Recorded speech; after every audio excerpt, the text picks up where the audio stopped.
saya kira pernyataannya Mbak Ajeng ini secara tidak langsung Anda membuka aibnya Presiden yang ke-6, Susilo Bambang Yudhoyono.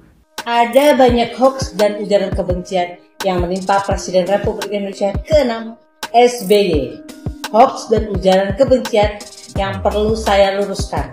Misalnya saja, akun YouTube Politik Indonesia yang menyebutkan kalau Pak SBY adalah presiden terkorup. Berikut ini saya sajikan data dan faktanya. Perihal Pak SBY presiden terkorup, kita bisa buka data aja deh. Di zaman SBY, KPK diperkuat. Komitmen SBY dalam memberantas korupsi bisa dilihat dari jumlah penindakan korupsi. 2004 sampai 2014, seperti yang dimuat dalam media Tempo, SBY telah menandatangani 176 izin pemeriksaan bagi kepala daerah dan pejabat yang dicurigai melakukan kasus korupsi. Selain itu, terdapat 277 pejabat negara, baik pusat atau daerah, yang ditangani KPK. Sedangkan, untuk persoalan Hambalang, SBY tidak pandang bulu dan tidak pernah melindungi orang, walaupun itu adalah ketua umum partainya sendiri. Bagi SBY, yang salah ya tetap salah. Kita bisa lihat SBY membiarkan Ketua Umum Partai Demokrat kala itu, Anas Urbaningrum, untuk diperiksa KPK, termasuk anggota DPR RI fraksi Partai Demokrat, Angelina Sondang. Bahkan, bukti dari komitmen SBY memberantas korupsi adalah dengan tidak membiarkan pelaku kunci berkeliaran. Hingga akhirnya Nazarudin sebagai pelaku kunci dicari dan ditangkap di Kolombia. Bukan itu aja, perihal korupsi Pak SBY tidak ada main mata. Semua yang berkuasa dan bermasalah tidak akan dilindungi. Ini juga menjadi bukti SBY orang yang taat hukum, bukan bermodal bacotan dari para tersangka, tapi penegakan hukum yang dilakukan oleh aparat penegak hukum. Komitmen pemberantasan korupsi era SBY pun tak hanya dibuktikan lewat penindakan. SBY juga membuktikan lewat aturan yang ketat terhadap remisi koruptor dengan mengeluarkan peraturan PP nomor 99 tahun 2012. Justru zaman Jokowi PP ini mau direvisi, bahkan napi koruptor diberi remisi. Itu yang saya herankan. Kenapa akun itu Politik Indonesia hanya bermodal bacotan, para tersangka bisa-bisanya membuat konten. Padahal negara kita ini negara hukum. Kasus Hambalang pun sudah ditutup dan sudah berkekuatan hukum atau inkras. Hoax berikutnya mengenai media asal Hong Kong, Asia Sentinel, yang menuliskan keterlibatan SBY dalam kasus Bank Senturi.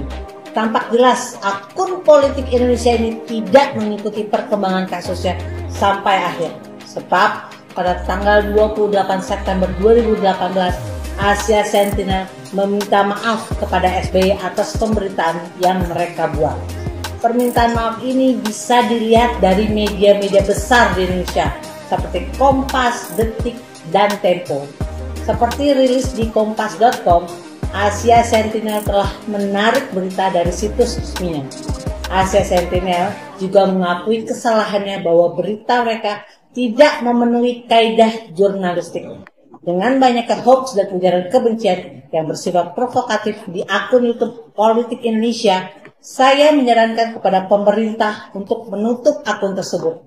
Saya masih ingat betul Presiden Jokowi dalam sebuah pidato mengatakan akan memberantas hoax. Saya mendukung langkah Presiden Jokowi. Bentuk dukungan saya adalah salah satunya meluruskan pemberitaan hoax dan ujaran kebencian seperti yang saya lakukan sekarang. Assalamualaikum warahmatullahi wabarakatuh. Salam, salve, Om Swastiastu, Namo Buddhaya, salam kebajikan. Teman-teman, sebelum menonton video ini silahkan klik tombol subscribe dan juga like. Terima kasih. Baik teman-teman, video saya kali ini saya mau menanggapi ada videonya Mbak Ajeng yang cantik. Jadi pada video itu dia mengatakan bahwa ada beberapa channel YouTube yang memberitakan berita hoax tentang mantan presiden yang ke-6, Susilo Bambang Yudhoyono. Jadi pada intinya, hoax itu adalah mereka mencap Presiden SBY adalah presiden terkorup. Nah, menurut Mbak Ajeng yang cantik ini katanya itu adalah hoax dan fitnah. Mungkin saya mau meluruskan sedikit mengenai pernyataannya Mbak Ajeng. Mungkin yang dimaksudkan Mbak Ajeng adalah bukan Presiden SBY yang korupsi ya. Tetapi selama kepemimpinan SBY, banyak sekali orang berkorupsi, bahkan secara berjemaah.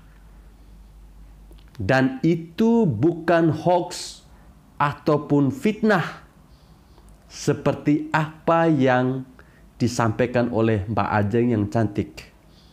Pasti teman-teman semua sudah tahu bahwa pada eranya SBY dulu ada sebuah iklan yang sangat terkenal, yaitu katakan tidak pada korupsi.